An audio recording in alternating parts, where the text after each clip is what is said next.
ॐ श्री सुब्रह्मण्याष्टकं करावलम्बस्तोत्रम्। हे स्वामिनाथ करुणाकर दीनबन्धो श्री पार्वतीश मुख पंकज पद्मबन्धो श्री सादिदेव गणपूजित पादपद्मा वल्लीशनाथ मम देहि करावलम्बम्। देवादिदेव सुत देव गणाधिनाथ देवेन्द्र वन्द्य मृदु पंकज मंजुपाद देवर्षि नारद मुनीन्द्र सुगीत कीर्ते वल्लीशनाथ मम देहि करावलम्बम्। नित्यान्नदान निरताखिल रोगहारिन् तस्मात् प्रदान परिपूरित भक्तकामा श्रुत्यागम प्रणव वाच्य निज स्वरूप वल्लीशनाथ मम देहि करावलम्बम्। क्रौञ्चासुरेन्द्र परिखण्डन शक्तिशूल पाशादिशस्त्र परिमण्डित दिव्यपाणे श्रीकुण्डलेशधरि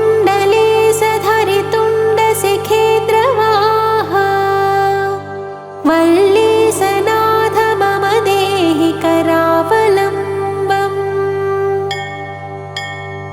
देवादिदेव रथमण्डल मध्यवेद्य देवेन्द्रपीठनगरं रूढचापहस्तम् शूरं निहत्य सुरकोटिभिरीड्यमान वल्लीशनाथ मम देहि करावलम्बम्। हीरादिरत्नमणियुक्त किरीटहार केयूरकुण्डलसत्कवचाभिरामम् हे वीरतारक जयामर बृन्दवन्द्य वल्लीशनाथ मम देहि करावलम्बम्। पञ्चाक्षरादिमनुमन्त्रित गाङ्गतोयैः पञ्चामृतैः प्रमुदितेऽत्र मुखैर्मुनीन्द्रैः पट्टाभिषिक्त हरियुक्त परासनाथ वल्लीशनाथ मम देहि करावलम्बम्। श्रीकार्तिकेय करुणामृतपूर्णदृष्ट्या कामादिरोगकलुषीकृत दुष्टचित्तम् सिक्त्वा तु मामवकलाधर कार्तिकात्या वल्लीशनाथ मम देहि करावलम्बम्। सुब्रह्मण्याष्टकं पुण्यं ये पठन्ति द्विजोत्तमाः ते सर्वे मुक्तिमायान्ति सुब्रह्मण्यप्रसादतः। सुब्रह्मण्याष्टकमिदं प्रातरुत्थाय यः पठेत् कोटिजन्मकृतं पापं तत्क्षणादेव नश्यति। इति श्री सुब्रह्मण्याष्टकम्।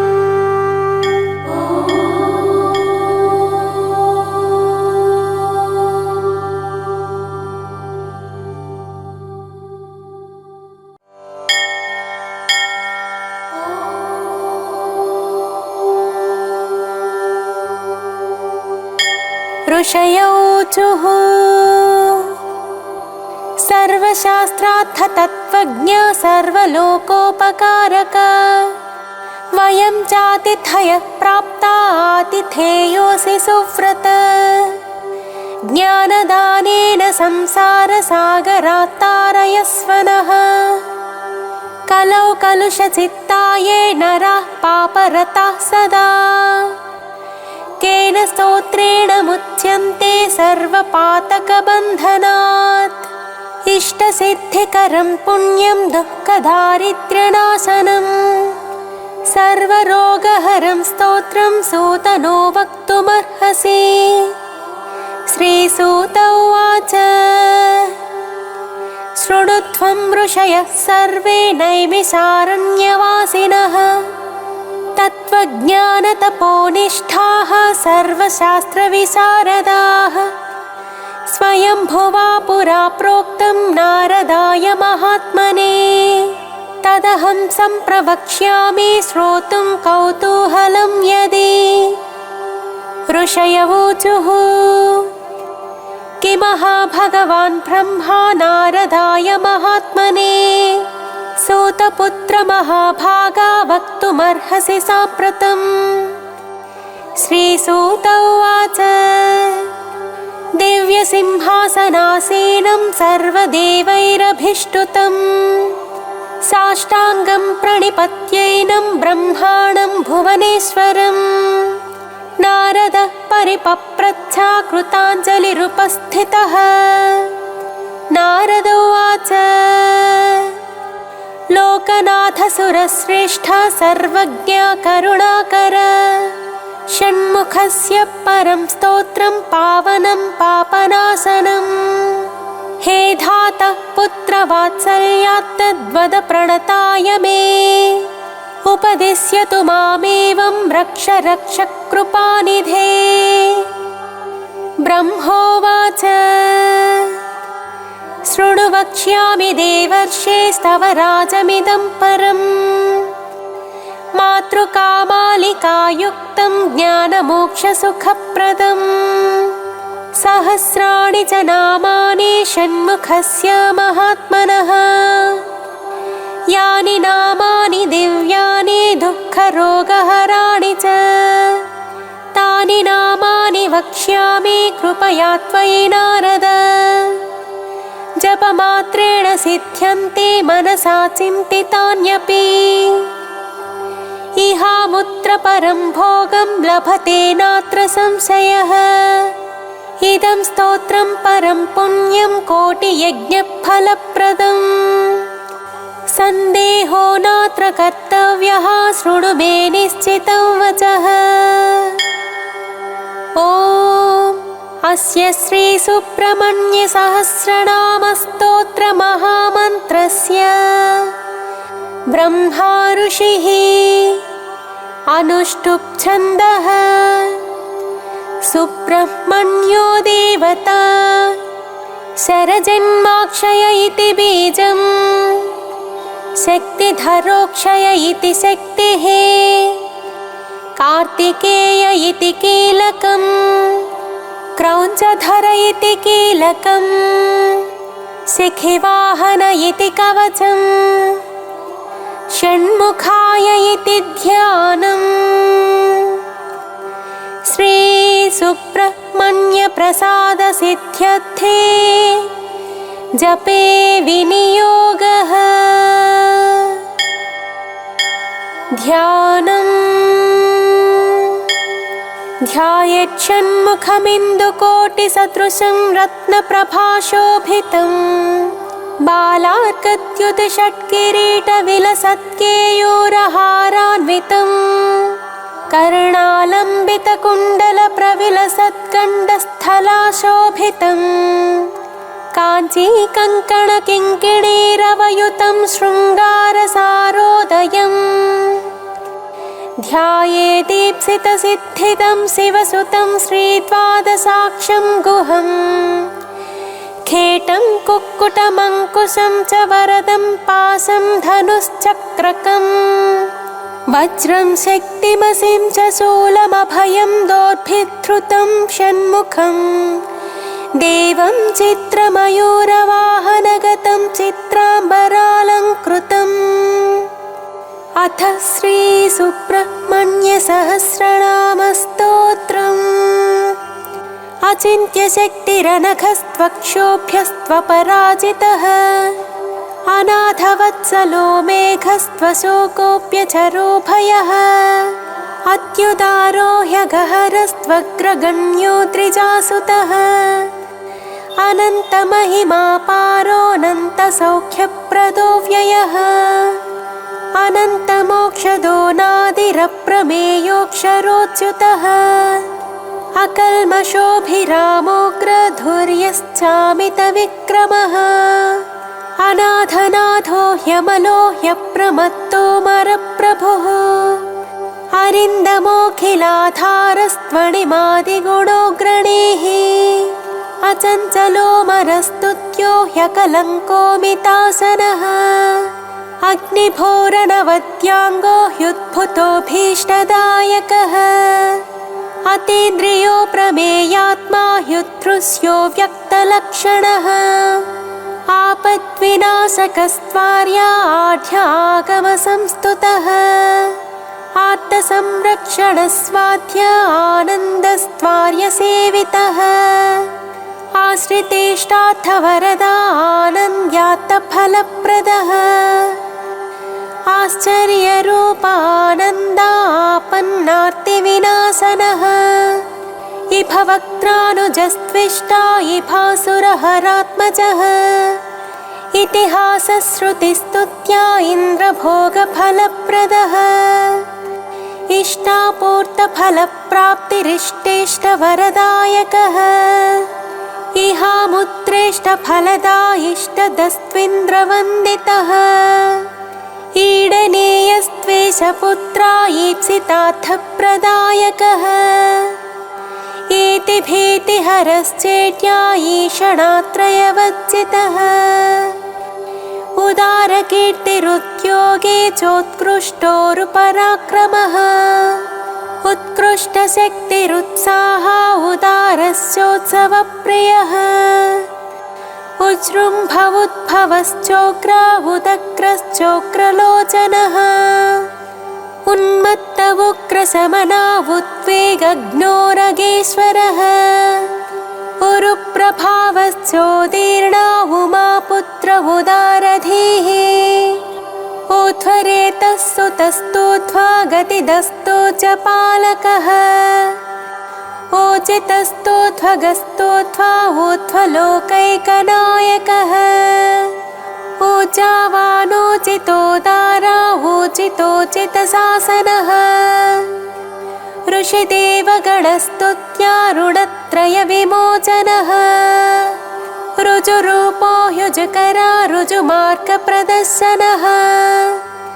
ऋतम्भरो ऋजुप्रीता वृषभस्तृद्धितस्तृतः लुलितोद्धारको लोतभवपाशप्रभञ्जनः एणाङ्कधर सत्पुत्रा एकयेनो विनाशनः ऐश्वर्यदश्चैन्द्रभोगी चैतिह्यश्चैन्द्रवन्दितः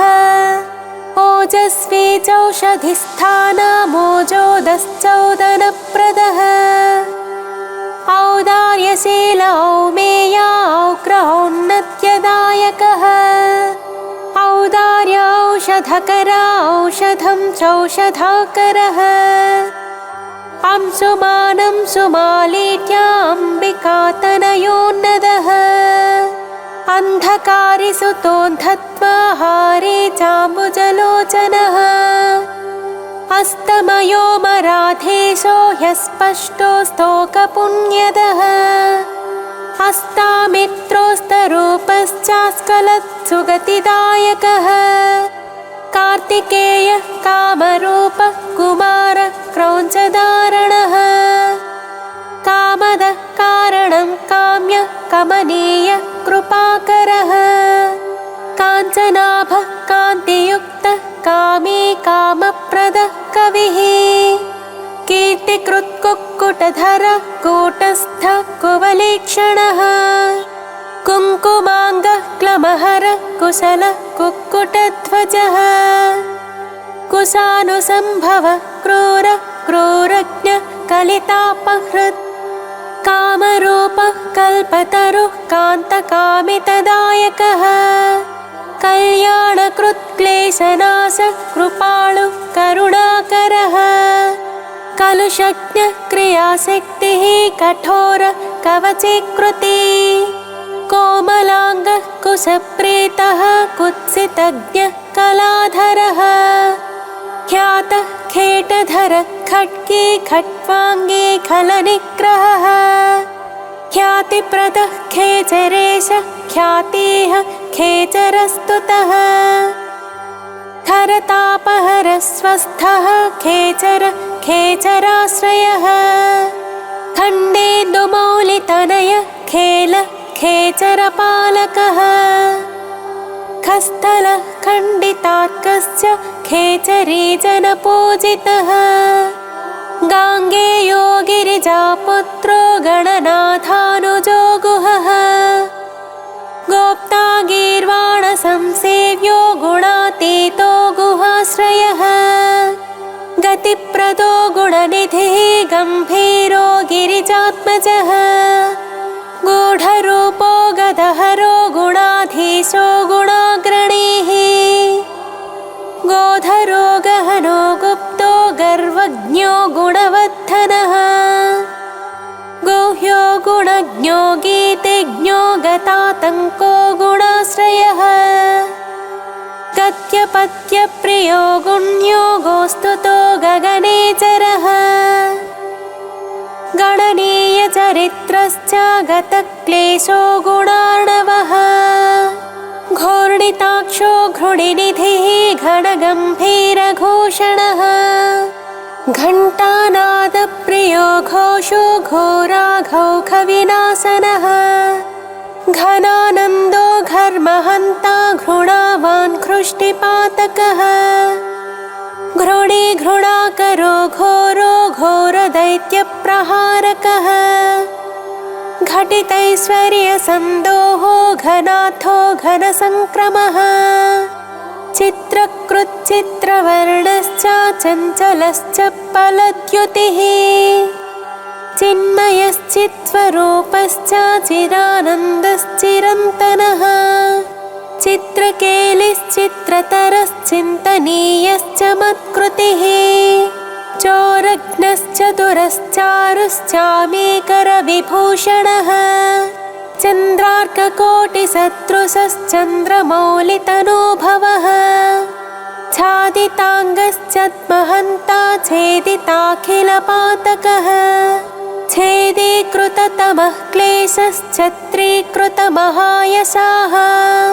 छादिताशेषसन्तापश्छुतिरामृतसागरः छन्नत्रैगुण्यरूपश्च छातेहश्छिन्नसंशयः छन्दोमयश्छन्दगामे छिन्नपाशश्छविच्छदः जगद्धितो जगत्पूज्यो जगज्येष्ठो जगन्मयः जनको जाह्नवी सूनुर्जितामित्रो जगद्गुरुः जयी जितेन्द्रियो जैत्रो जरामरणवर्जितः ज्योतिर्मयो जगन्नाथो जगज्जीवो जनाश्रयः जगत्सेव्यो जगत्कर्ता जगत्साक्षी जगत्प्रियः जम्भारिवन्द्यो जयदो जगज्जनमनोहरः जगदानन्दजनको जनजाड्यापहारकः जपाकुसुमसङ्कासो जनलोचनशोभनः जनेश्वरो जितक्रोधो जनजन्मनिबर्हणः जयदो जन्तुतापज्ञो जितदैत्यमहाव्रजः जितमायो जितक्रोधो जितसङ्गो जनप्रियः झुञ्झुनिलमहावेगो झुरिताशेषपातकः झुच्छरीकृतदैत्यौघो झुल्लरीवाद्यसम्प्रियः ज्ञानमूर्तिज्ञानगम्यो ज्ञानी ज्ञानमहानिधिः टङ्कारनृत्तविभव टङ्कवज्रध्वजाङ्कितः टङ्किताखिललोकश्चाटङ्कितैनस्तमोरविः डम्बरप्रभवो डम्भो डम्बोडमरुकप्रियः डमरोत्कटसन्नादो डिम्भरूपस्वरूपकः धक्कानादप्रीतिकरो ढालितासुरसङ्कुलः धौकितामरसन्दोहो ढुण्ढिविघ्नेश्वरानुजः तत्त्वज्ञस्तत्त्वगस्तीव्रस्तपोरूपस्तपोमयः त्रयीमयस्त्रिकालज्ञस्त्रिमूर्तिस्त्रिगुणात्मकः त्रिदशेषस्तारकारिस्तापज्ञस्तापसप्रियः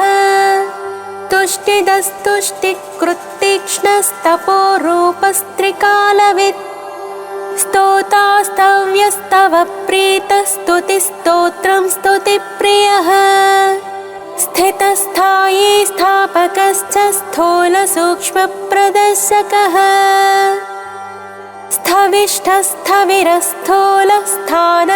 स्थविष्ठस्थविरस्थूलस्थानदस्थैर्यदस्थिरः दान्तोदयापरो दाता दुरितज्ञो दुरासदः दर्शनीयो दयासारो देवदेवो दयानिधिः दुराधर्षो दुर्विगाह्यो दक्षो दर्पणशोभितः दुर्धरो दानशीलश्च द्वादशाक्षो द्विषट्भुजः द्विषट्कर्णो द्विषट्बाहुर्तेन सन्तापनाशनः दन्दशोकेश्वरो देवो देव्यो देव्याकृतितमः दीर्घवृत्तो दीर्घबाहुर्दीर्घदृष्टिर्धिवस्पतिः दण्डो दमयिता दर्पो देवसिंहो दृढव्रतः दुर्लभो दुर्गमो दीप्तो दुष्प्रेक्ष्यो दिव्यमण्डनः दुरोदरज्ञो दुःखज्ञो दुरारिज्ञो दिशाम्पतिः दुर्जयो देवसेनेशो दुर्ज्ञेयो दुरतिक्रमः दम्भो दृप्तश्च देवर्षिदैवज्ञो दैवचिन्तकः धुरन्धरो धर्मपरो धनदो धृतिवर्धनः धर्मेशो धर्मशास्त्रज्ञो धन्वी धर्मपरायणः धनाध्यक्षो धनपति धृतिमान् धूतकल्भिषः धर्महेतुर्धर्मशूरो धर्मकृद्धर्मविध्रुवः धाता धीमान् धर्मचारी धन्यो धुर्यो धृतव्रतः नित्योत्सवो नित्यतृप्तो निर्लेपो निश्चलात्मकः निरवध्यो निराधारो निष्कलङ्को निरञ्जनः निर्ममो निरहङ्कारो निर्मोहो निरुपद्रवः नित्यानन्दो निरातङ्को निष्प्रपञ्चो निरामयः निरवध्यो निरीहश्च नित्यशो निर्मलात्मकः नित्यानन्दो निच्चरेशो निस्सङ्गो निगमस्तुतः निष्कण्टको निरालम्बो निष्प्रत्योहो निरुद्भवः नित्यो नियतकल्याणो निर्विकल्पो निराश्रयः नेता निधिर्नैकरूपो निराकारो नदीसुतः पुलिन्दकन्यारमणः पुरुजित्परमप्रियः प्रत्यक्षमूर्तिः प्रत्यक्ष परेशः पूर्णपुण्यदः पुण्याकरः पुण्यरूपः पुण्यपरायणः पुण्योदयः परं ज्योतिः पुण्यकृत्पुण्यवर्धनः परानन्दः परतरः पुण्यकीर्तिः पुरातनः प्रसन्नरूपः प्राणेशः पन्नगः पापनाशनः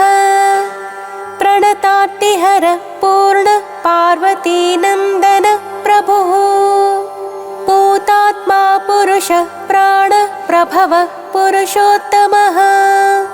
प्रसन्नः परमस्पष्टः परिबृढः परः परमात्मा परब्रह्मा परात्तः प्रियदर्शनः पवित्रः पुष्टिदः पूर्तिः पिङ्गळः पुष्टिवर्धनः पापहारी पाशधरः प्रमत्तासुरशिक्षकः पावनः पावकः पूज्यः पूर्णानन्दः परात्परः पुष्कलः प्रवरः पूर्वः पितृभक्तः पुरोगमः प्राणदः प्राणिजनकः प्रतिष्ठः पावकोद्भवः परब्रह्मस्वरूपश्च परमैश्वर्यकारणम् परद्धितः पुष्टिकरः प्रकाशात्मा प्रतापवान् प्रज्ञापरः प्रकृष्टातः पृथुपराक्रमः फणीश्वरः फणिवरः फणामणिविभूषणः फलदः फलहस्तश्च फुल्लाम्बुजविलोचनः फणुच्चाटितपापौघः फणिलोकविभूषणः बाहुलेयो बृहद्रूपो बलिष्ठो बलवान् बली ब्रह्मेश विष्णुरूपश्च बुद्धो बुद्धिमतांवरः बालरूपो ब्रह्मगर्भो ब्रह्मचारी बुधप्रियः बहुश्रुतो बहुमतो ब्रह्मण्यो ब्राह्मणप्रियः बलप्रमथनो ब्रह्मा बहुरूपो बहुप्रदः बृहद्भानुतनोद्भूतो बृहत्सेनो विलेशयः बहुबाहुर्बलश्रीमान् बहुदैत्यविनाशकः बिलद्वारान्तरालस्थो बृहच्छक्तिधनुद्धरः बालार्कद्युतिमान् बालो बृहद्वक्षा बृहद्धनुः भव्यो भोगीश्वरो भाव्यो भवनाशो भवप्रियः भक्तिगम्यो भयहरो भावज्ञो भक्तसुप्रियः भुक्तिमुक्तिप्रदो भोगी भगवान् भाग्यवर्धनः भ्राजिष्णुर्भावनो भर्ता भीमो भीमपराक्रमः भूतिदो भूतिकृद्भोक्ता भूतात्मा भुवनेश्वरः भावको भीकरो भीष्मो भावकेष्टो भवोद्भवः भवतापप्रशमनो भोगवान् भूतभावनः भोज्यप्रदो भ्रान्तिनाशो भानुमान् भुवनाश्रयः भूरिभोगप्रदो भद्रो भजनीयोऽभिषग्वरः महासेनो महोदारो महाशक्तिर्महाद्युतिः महाबुद्धिर्महावीर्यो महोत्साहो महाबलः महाभोगी महामाये मेधावी मेखली महान् मुनिस्तुतो महामान्यो महानन्दो महायशाः महोज्जितो माननिधिर्मनोरथफलप्रदः महोदयो महापुण्यो महाबलपराक्रमः मानदो मतिदो माली मुक्ता माला विभूषणः मनोहरो महामुख्यो महद्धिर्मूर्तिमान् मुनिः महोत्तमो महोपायो मोक्षदो मङ्गलप्रदः मुदाकरो मुक्तिदाता महाभोगो महोरगः यशस्करो योगियो निर्योगिष्ठो यमिनाम्बरः यशस्वी योगपुरुषो योग्यो योगनिधिर्यमी यतिसेव्यो योगयुक्तो योगविद्योगसिद्धिदः यन्त्रो यन्त्रे च यन्त्रज्ञो यन्त्रवान् यन्त्रवाहकः यातनारहितो योगी योगीशो योगिनां वरः रमणीयो रम्यरूपो रसज्ञो रसभावनः रञ्जनो रञ्जितो रागी रुचिरो रुद्रसम्भवः रणप्रियो रणोदारो रागद्वेषविनाशनः रत्नाच्चिरुचिरो रम्यो रूपलावण्यविग्रहः रत्नाङ्गदधरो रत्नभूषणो रमणीयकः रुचिकृत्रो च मानश्च रञ्जितो रोगनाशनः राजीवाक्षो राजराजो रक्तमाल्यानुलेपनः राजद्वेदागमस्तुत्यो रजः सत्त्वगुणान्वितः रजनीशकलारम्यो रत्नकुण्डलमण्डितः रत्नसन्मौलिशोभाढ्यो रणन्मञ्जीरभूषणः लोकैकनाथो लोकेशो ललितो लोकनायकः लोकरक्षो लोकशिक्षो लोकलोचनरञ्जितः लोकबन्धुर्लोकधाता लोकत्रयमहाहितः लोकचूडामणिर्लोकवन्द्यो लावण्यविग्रहः लोकाध्यक्षस्तु लीलावान् लोकोत्तरगुणान्वितः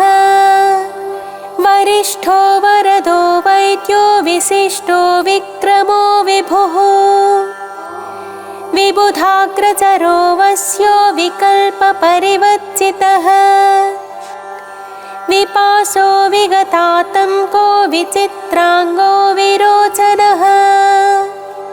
विद्याधरो विशुद्धात्मा वेदाङ्गो विबुधप्रियः वचस्करो व्यापकश्च विज्ञानी विनयान्वितः विद्वत्तमो विरोधिज्ञो वीरो विगतरागवान् वीतभावो विनीतात्मा वेदगर्भो वसुप्रदः विश्वदीप्तिर्विशालाक्षो विजितात्मा विभावनः वेदवेद्यो विधेयात्मा वेददोषश्च वेदवेत् विश्वकर्मा वीतभयो वागीशो वासवाचितः वीरध्वंसो विश्वमूर्तिर्विश्वरूपो वरासनः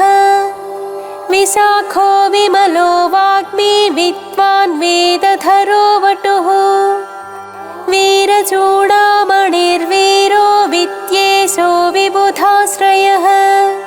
विजये विनये वेत्ता वरीयान् विरजावसुः वीरज्ञो विश्वरो वेद्यो वेगवान् वीर्यवान् वशी वरशीलो वरगुणो विशोको वज्रधारकः शरजन्मा शक्तिधरः शत्रुघ्नः शिखिवाहनः श्रीमान् शिष्टः शुचिः शुद्धः शाश्वतः श्रुतिसागरः शरण्यः शुभदः शर्मा शिष्टेष्टः शुभलक्षणः शान्तः शूलधरः श्रेष्ठः शुद्धात्मा शङ्करः शिवः शितिकण्ठात्मजः शूरः शान्तिदः शोकनाशनः षण्मातुरः षण्मुखश्च षट्गुणैश्वर्यसंयुतः षट्चक्रस्थः षडूर्मिज्ञः षडङ्गश्रुतिपारगः षट्भावरहितः षट्कः षट्शास्त्रस्मृतिपारगः षट्वर्गदाता षट्ग्रीवः षडरिज्ञः षडाश्रयः षट्किरीटधरः श्रीमान् षडाधारश्च षट्क्रमः षट्कोणमध्यनिलयः षण्डत्वपरिहारकः सेनानी सुभगः स्कन्दः सुरानन्दः सतां गतिः सुब्रह्मण्यः सुराध्यक्षः सर्वज्ञः सर्वतः सुखी सुलभः सिद्धिदः सौम्यः सिद्धेशः सिद्धिसाधनः सिद्धार्थः सिद्धसङ्कल्पः सिद्धसाधुः सुरेश्वरः सुभुजः सर्वदृक्साक्षी सुप्रसादः सनातनः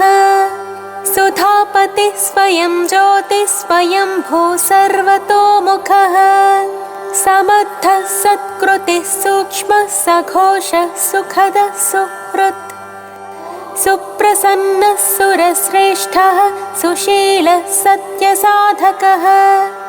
सम्भाव्यः सुमनः सेव्यः सकलागमपारगः सुव्यक्तः सच्चिदानन्दः सुवीरः सुजनाश्रयः सर्वलक्षणसम्पन्नः सत्यधर्मपरायणः सर्वदेवमयः सत्यः सदा मृष्टान्नदायकः सुधापि सुमतिः सत्यः सर्वविघ्नविनाशनः सर्वदुःखप्रशमनः सुकुमारः सुलोचनः सुग्रीवः सुधृतिः सारः सुराराध्यः सुविक्रमः सुरारिघ्नः स्वर्णवर्णः सर्पराजः सदा शुचिः सप्ताचिद्भूः सुरवरः सर्वायुधविशारदः हस्तिचर्माम्बरसुतो हस्तिवाहनसेवितः हस्तचित्रायुधधरो हृताघो हसिताननः हेमभूषो हरिद्वर्णो हृष्टिदो हृष्टिवर्धनः हेमाद्रिभित्तं सरूपो हुङ्कारहतकिल्बिषः हिमाद्रिजाता तनुजो हरिकेशो हिरण्मयः हृद्यो हृष्टो हरिसखो हंसो हंसगतिर्हविः हिरण्यवर्णो हितक्रुद्धर्षदो हेमभूषणः हरप्रियो हितकरो हतपापो हरोद्भवः क्षेमदक्षेमकृच्छेम्यः क्षेत्रज्ञक्षामवच्चितः क्षेत्रपालक्षमाधारः क्षेमक्षेत्रक्षमाकरः क्षुत्रज्ञक्षान्तिदक्षेमः क्षितिभूषक्षमाश्रयः क्षालिताघः क्षितिधरः क्षीणसंरक्षणक्षमः क्षणभङ्गुरसन्नद्धा घनशोभिकपर्तकः क्षितिभृन्नाथतनया मुखपङ्कजभास्करः क्षताहितक्षरक्षन्ताक्षतदोषक्षमानिधिः क्षपिताखिलसन्तापक्षपानाथसमाननः इति नाम्नां सहस्राणि षण्मुखस्य च नारद यः पठेत् शृणुयाद्वापि भक्तियुक्तेन चेतसा स सद्यो मुच्यते पापैर्मनोवाक्कायसम्भवैः आयुर्वृत्तिकरं पुंसां स्थैर्यवीर्यविवर्धनम् वाक्येनैकेन वक्ष्यामि वाञ्छितार्थं प्रयच्छति तस्मात् सर्वात्मना ब्रह्मन् नियमेन जपेत् सुधीः इति स्कन्दपुराणे ईश्वरप्रोक्ते ब्रह्मनारदसंवादे श्रीसुब्रह्मण्यसहस्रनामस्तोत्रम्।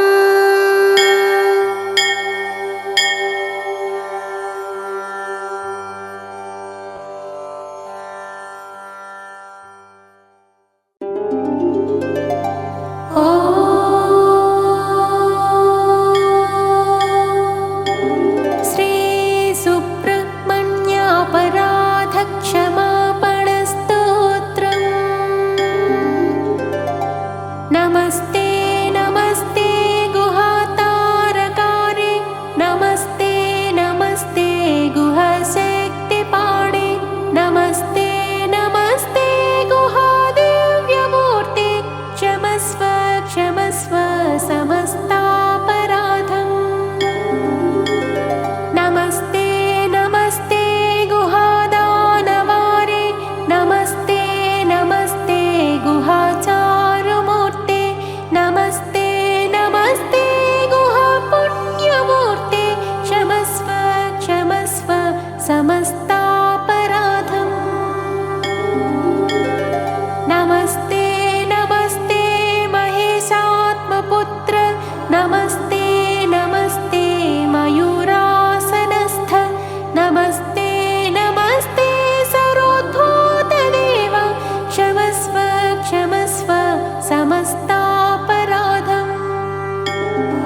सदा बालरूपापि विज्ञात्रिहन्त्री महादन्ति वक्त्रापि पञ्चास्य मान्या विधेन्द्रादिमृग्या गणेशाभिधामे विधत्तां श्रियं कापि कल्याणमूर्तिः। न जानामि शब्दं न जानामि चार्थं न जानामि पद्यं न जानामि गद्यं चिदेका षडास्या हृदिद्योतते मे मुखान्ने सरन्ति गिरश्चापि चित्रम्। मयूराधिरूढं महावाक्यगूढं मनोहारिदेहं महच्चेत्तगेहं महीदेवदेवं महावेदभावं महादेवबालं भजे लोकपालम्। यदा संनिधानं गतामानवामे भवाम्भोधिपारं गतास्ते तदैव इति व्यञ्जयन् सिन्धुतीरे यास्ते तमीडे पवित्रं पराशक्तिपुत्रम्। यथाब्धे स्तरङ्गालयं यान्ति तुङ्गा तथैवापदः सन्निधौ सेवतां मे इति वोर्मिपङ्क्तिर्नृणां दर्शयन्तं सदा भावये हृत्सरोजे गुहं तम्। गिरौ मन्निवासे नरायेधिरूढा स्तदा पर्वते राजते तेधिरूढा इति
यशस्वीक्षणेषु मयेषत्कटाक्षसकृत्पातितश्चेत् भवेत्ते दयाशीलकानामहाणिः सुताङ्गोद्भवो मेऽसि जीवेति षट्था जपन्मन्त्रमीशो मुदा जेघ्रते यान् जगद्भारभृद्भ्यो जगन्नाथ तेभ्यः किरीटोज्ज्वलेभ्यो नमो मस्तकेभ्यः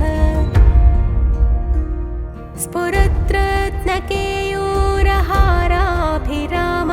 चलत्कुण्डलश्रीलसत्कण्डभागः कटौ पीतवासाः करे चारुशक्तिः पुरस्तान्ममास्ता पुरारेस्तनूजः इहायाहि वत्सेति हस्तान् प्रसार्य पयत्यादराच्छं करे मातुरङ्का समुत्पद्यतातं श्रयन्तं कुमारं हराश्लेष्टगात्रं भजे बालमूर्तिम् कुमारेशसूनो गुहस्कन्दसेना पते शक्तिपाणे मयूराधिरूढ पुलिन्दात्मजाकान्तभक्तातिहारिन् प्रभो तारकारे सदा रक्ष मां त्वम् प्रशान्तेन्द्रियेणष्टसङ्गे विचेष्टे कफोत्कारिवक्त्रे भयोत्कम्पि गात्रे प्रयाण्मोन्मुखे मय्यनाथे तदानीं द्रुतं मे दयालो भवाग्रे गुहत्वम् कृतान्तस्य दूतेषु चण्डेषु कोपा दहच्छिन्दिभिन्दीति मां तज्जयत्सु मयूरं समारोह्य माभैरिति त्वं पुरशक्तिपाणेर्ममायाहि शीघ्रम् प्रणम्य सकृत्पादयोस्ते पतित्वा प्रसाद्य प्रभो प्रार्थयेनेकवारं न वक्तुं क्षमोऽहं तदानीं कृपाब्धे न कार्यान्तकाले मनागप्युपेक्षा सहस्राण्डभोक्ता त्वया शूरनाम हतस्तारक सिंहवक्त्रश्च दैत्यः ममान्तर्हृदिस्थं मनः क्लेशमेकं नहंसि प्रभो किं करोमि क्वयामि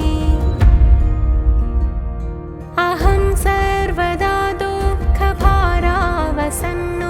भवान् दीनबन्धोस्त्वदन्यं न याचे भवद्भक्तिरोधं सदा क्लप्तबाधं ममाधिं द्रुतं नाशयो मासु तत्त्वम् अपस्मारकुष्ठक्षयास प्रमेह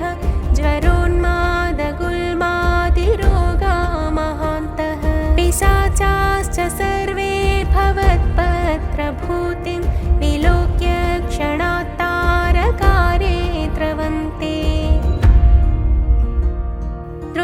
दृशिस्कन्दमूर्ते श्रुतौ स्कन्दकीर्ति मुखे मे पवित्रं सदा तच्चरित्रं करे तस्य कृत्यं वपुस्तस्य भृत्यं गुहे सन्तुलीना ममाशेषभावाः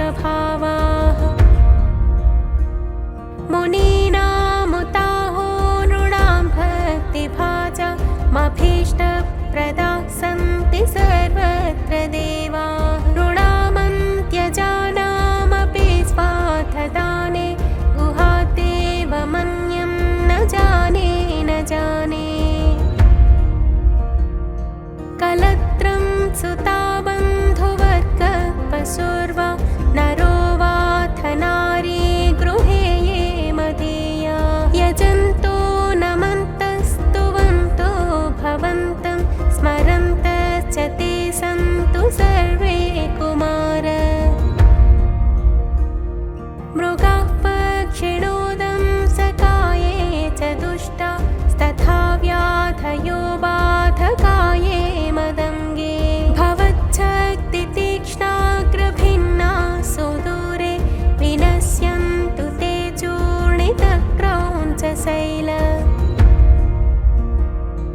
जनित्री पिता च स्वपुत्रापराधं सहेतेन किं देवसेनाधिनाथ अहं चातिबालो भवान् लोकतात क्षमस्वापराधं समस्तं महेश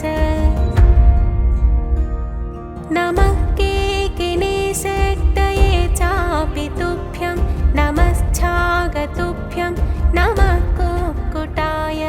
नमः सिन्धवे सिन्धुदेशाय तुभ्यं पुनः स्कन्दमूर्ते नमस्ते नमोऽस्तु जयानन्दभौमं जयापारधामं जयामोघकीर्ते जयानन्दमूर्ते जयानन्दसिन्धो जयाशेषबन्धो जयत्वं सदा मोक्तिदानेशसूनो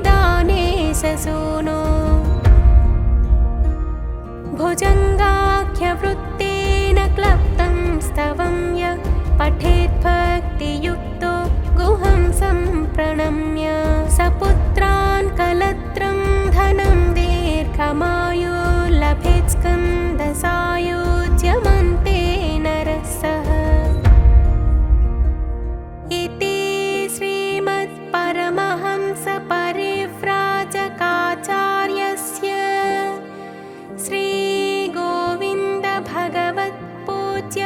श्रीगोविन्दभगवत्पूज्यपादशिष्यस्य श्रीमच्छङ्करभगवत